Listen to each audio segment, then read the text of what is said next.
అదే RTV app వార్తల్ని క్షణాల్లో చదివే అవకాశం ఉంటుంది. ఒక న్యూస్ పేపర్, ఒక టెలివిజన్ ఛానల్ మీ చేతుల్లో ఎప్పుడూ ఉంటాయి. ఈరోజు మాజీ ముఖ్యమంత్రి ప్రతిపక్ష నాయకుడు చంద్రబాబు నాయుడు గారు రాజమహేంద్రవరం రావడము, ఆయన మీటింగ్కి జనాల్ని ఏ రకంగా తరలించారని అంటే, మగవాళ్ళకైతే 200 రూపాయలు ఒక క్వార్టర్ బాటిల్, ఒక బిర్యానీ ప్యాకెట్, ఆడవాళ్ళకి 400 రూపాయలు ఇచ్చి మొత్తం మొబిలైజ్ చేసుకుని వార్డుకి, రాజమండ్రిలో వార్డుకి 20,000 ఇచ్చారంట.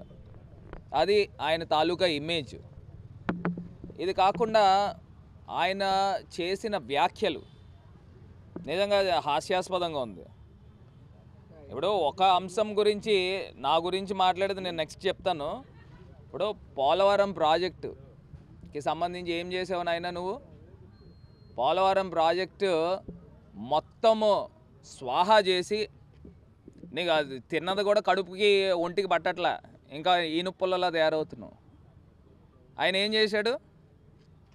ఇవాళ కాఫర్ డ్యాము మొత్తము కంప్లీట్ చేయకుండా డయాఫ్రమ్ వాల్ కట్టి రాష్ట్ర ప్రజల యొక్క సొమ్ముని దుర్వినియోగం చేస్తూ కాంట్రాక్టర్ల ద్వారా సూట్ కేసులు తీసుకోవడానికి నువ్వు చేసిన నిర్వాకాలు అన్నీ ఇన్ని కాదు. ఇవాళ వయసుకైనా నిజంగా నేను గౌరవం ఇద్దాం అనుకున్నాను. ఇప్పుడు నేను ఇవాళ ఓపెన్గా నేను ఛాలెంజ్ చేస్తూ ఉన్నా. మీరు 2014 నుంచి 19 దాకా మీ ఎంపీలను అందరినీ లిస్ట్ తీయండి. 2019 నుంచి ఇవాళ 2024 దాకా మీ ఎంపీలను అందరినీ లిస్ట్ తీయండి.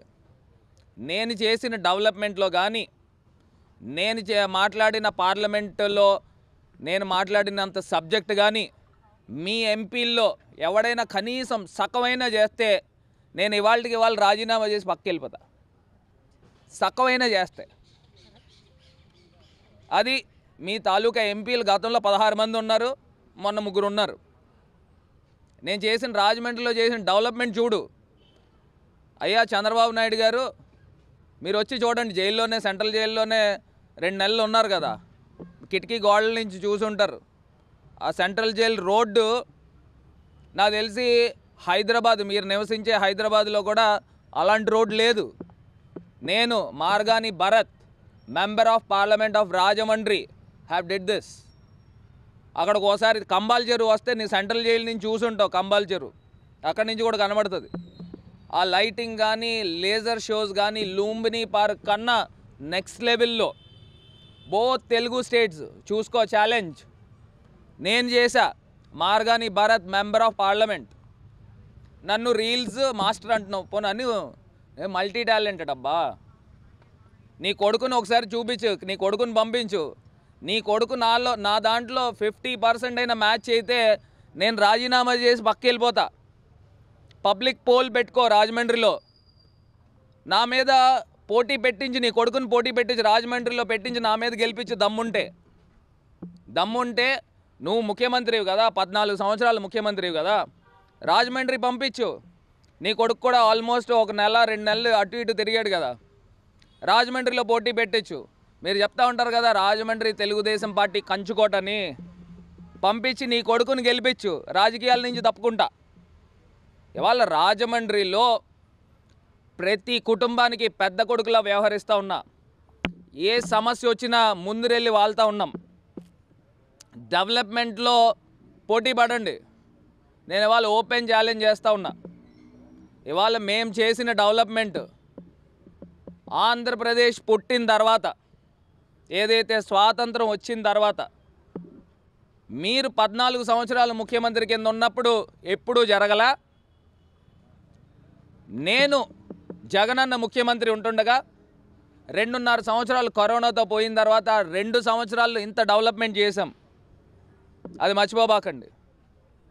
ఇవాళ ఇంత గొప్పగా మేము తీసుకొచ్చి డెవలప్మెంట్ చేస్తూ ఉంటే దానిపైన తీసుకొచ్చి ఏదో పేపర్ చూసుకోవడం, చదవడం, ఎవడో పనికిమాలిన సన్నాసి రాసి ఇచ్చినట్టున్నాడు, అది చూసి చదివేస్తున్నాడు. అంతకుమించి మన దగ్గర సబ్జెక్ట్ లేదు. ఇంకా వయసు అయిపోయింది, కృష్ణారామ అని చెప్పేసి మనవాళ్ళతో ఆడుకోకుండా ఇంకా పట్టుకుని కూర్చుని రాజకీయాలు చేద్దామని అనుకుంటే ఇంకా సాగో. ఆల్రెడీ యూత్ వచ్చేసారు. యంగ్స్టర్స్కి అవకాశాలు ఇవ్వాలా. అదే నేను అందు గురించి చెప్తున్నా, మీ కొడుకుని పంపించండి, రాజమండ్రి తెలుగుదేశం ఎమ్మెల్యే కిందన పోటీ చేయమని పంపించండి.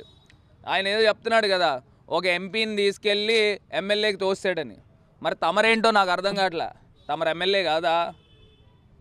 మీరేంటండి, మీరు ఎమ్మెల్యేనే కదా, మరి మిమ్మల్ని ఎక్కడ తోసేయాలా? అది మీ కార్యకర్తలు ఆల్రెడీ మిమ్మల్ని స్టేజ్ మీద తోసేపోయారు. తోసేపోతే గబుక్కుమని గన్మ్యాన్లు చాలా చాకచక్యంగా పట్టుకున్నారు. లేదా స్టేజ్ మీద నుంచి కింద పడిపోతే కాళ్ళు చేతులు ఇరిగిపోయేమో. కొన్ని నూకలు ఉన్నాయి మీకు కూడా. ఒకటి, మనము ఇంకొకళ్ళ గురించి మాట్లాడే ముందు వాళ్ళ గురించి సబ్జెక్ట్ తెలుసుకోండి. నేను 15% వాటాలు తీసుకుంటున్నానని చెప్తా ఉన్నారు. ఎక్కడైనా దమ్ముంటే ప్రూవ్ చేయండి. మీరు ఎంతమంది ఏజెన్సీలను పెట్టుకుంటారో ఏం పెట్టుకుంటారో, సొంత ఆస్తులు అమ్ముకుని ఇవాళ రాజకీయాలు చేస్తున్నాం. ఏదో డబ్బులు సంపాదించడానికి రాజకీయాల్లోకి రాలా, ఇవాళ పేరు సంపాదించుకోవడానికి రాజకీయాల్లోకి వచ్చాం. ప్రజల గుండెల్లో అభిమానం సంపాదించుకోవడానికి రాజకీయాల్లోకి వచ్చాం.